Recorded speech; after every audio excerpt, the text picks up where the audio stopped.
Vamos mergulhar direto nessa análise.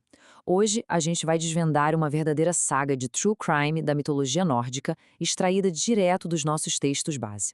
É uma história super sombria, onde objetos mágicos e a pura ganância humana desencadeiam um efeito dominó catastrófico.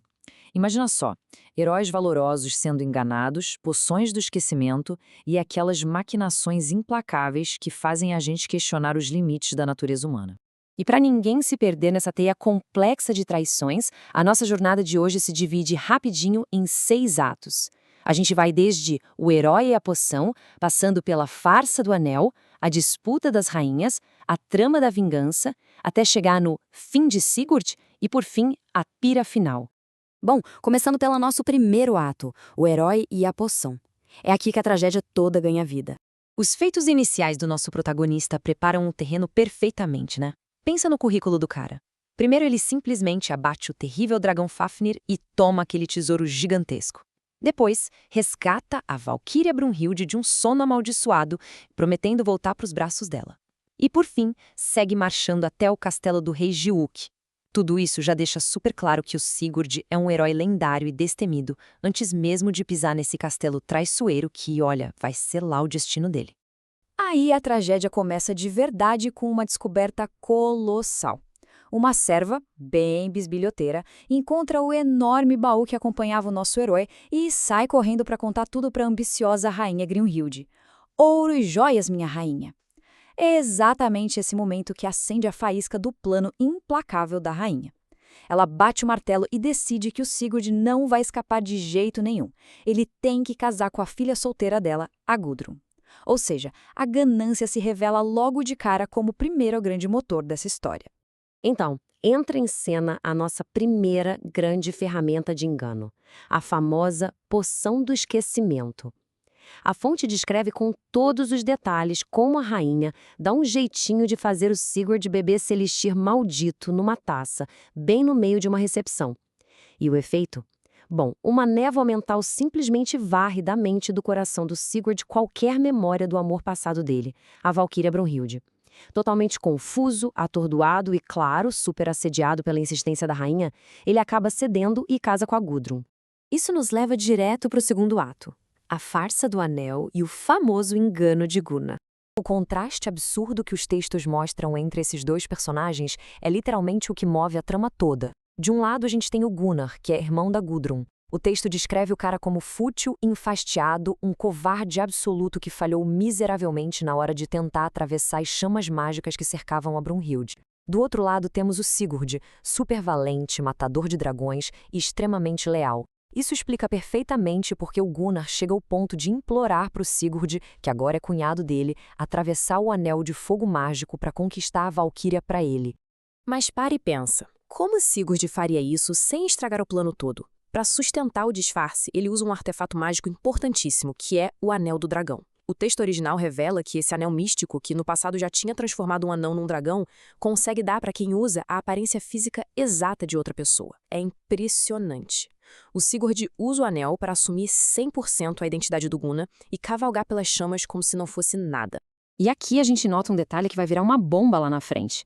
Ao entrar nos aposentos da Brunhilde, que acaba cedendo porque jurava que era o prometido dela, o Gunnar, bom, o Sigurd disfarçado coloca sua espada, a Nothung, bem no meio deles na cama. O texto aponta que ele faz isso para manter a castidade, honrando a promessa que fez para o cunhado. É um ato super nobre de uma lealdade absurda que garante o sucesso da farsa naquela hora. Mas olha, isso planta sementes venenosas que vão gerar muita desconfiança no futuro. Avançando agora para o nosso terceiro ato, a disputa das rainhas, onde a rivalidade e a vaidade tomam conta de tudo. A gente observa aqui uma discussão bem mesquinha, mas que escala numa velocidade absurda entre as duas mulheres bem no meio do salão do trono. O motivo? Qual dos maridos é superior? O argumento da Gudrun é bem direto. O amado Sigurd dela matou um dragão cara a cara. Já o argumento da Brunhild foca no fato de que o Gunnar teria atagaçado chamas místicas para libertar ela. É uma briga que parece boba no começo, mas em questão de segundos perde o controle completamente. E é aí que vem a revelação devastadora. Sabe aquele momento de perder a cabeça? Provocada por uma bofetada bem instalada da Brunilde, a Gudrun esquece qualquer prudência, solta os cachorros e joga a verdade na roda sem dó nem piedade. Ela grita que a Brunilde não passa de uma enganada e que foi o Sigurd, no lugar do Gunnar, quem atravessou as chamas. E pra piorar tudo, a Gudrun ainda exibe o Anel do Dragão como prova irrefutável dessa conspiração toda. Em um piscar de olhos, a ilusão e o orgulho da Brunilde são reduzidos a pó. O que nos leva para o nosso quarto ato. A trama da vingança. A busca implacável por reparação. É absolutamente fascinante ver como a Brunilde manipula o marido com uma habilidade assustadora.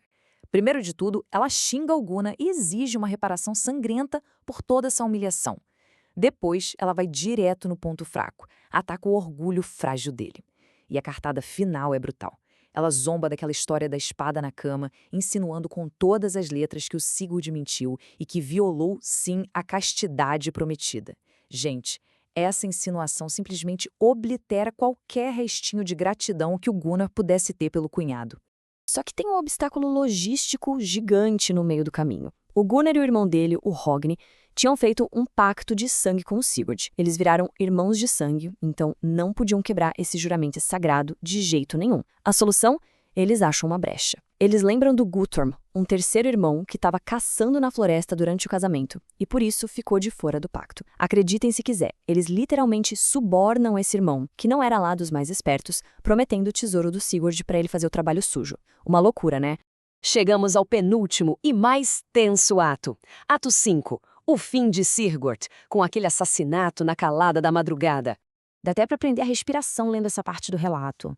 O Guttorm precisa de 3 tentativas agoniantes para conseguir agir, e o texto detalha tudo de forma bem sufocante.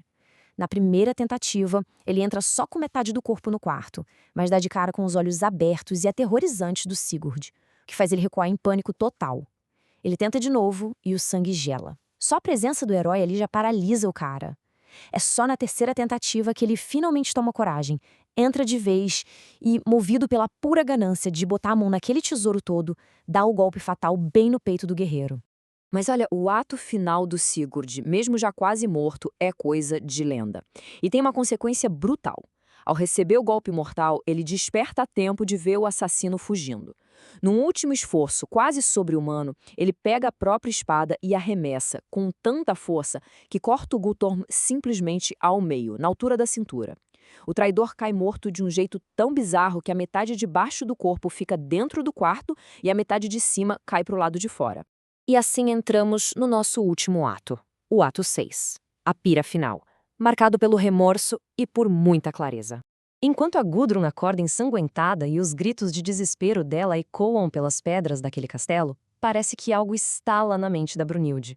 O texto sugere que, talvez pelo choque da morte do Sigurd ou pela loucura daquela situação toda, aquele feitiço sombrio perde a força. É o verdadeiro despertar da Valquíria. Do nada, ela recupera a consciência dos laços reais de amor que tinha com ele e é engolida por um remorso tão gigantesco que ultrapassa a própria vontade de viver. No último e definitivo gesto dessa epopeia inteira, a Brunhilde saca um punhal, crava no próprio peito durante o funeral e faz uma última exigência: quer ser queimada na mesma pira que o Sigurd. O detalhe mais comovente que a fonte relata é que eles são consumidos pelas mesmas chamas, tendo bem no meio deles a espada brilhante do herói. Exatamente do mesmo jeito que aconteceu naquela noite fatídica, em que ele provou a lealdade dele. O círculo se fecha de forma incrivelmente trágica. Finalizando essa nossa análise profunda do material, fica no ar aquela grande reflexão. Será que essa tragédia toda foi obra da magia ou foi pura e simples ambição humana? É um debate sensacional, porque as poções do esquecimento e os anéis mágicos ganham um destaque gigante na narrativa. Mas e aí, eles são os verdadeiros culpados? Ou foram só ferramentas convenientes num desastre que foi alimentado, desde o comecinho, pela ganância de uma rainha, pela covardia de um nobre e pela fúria de uma vaidade ferida? A estrutura dessa história convida a gente a pensar nessas falhas humanas eternas que sempre aparecem, não importa o quanto de fantasia tenha por cima. E essa é com certeza uma reflexão que fica martelando na nossa cabeça muito tempo depois que a história acaba.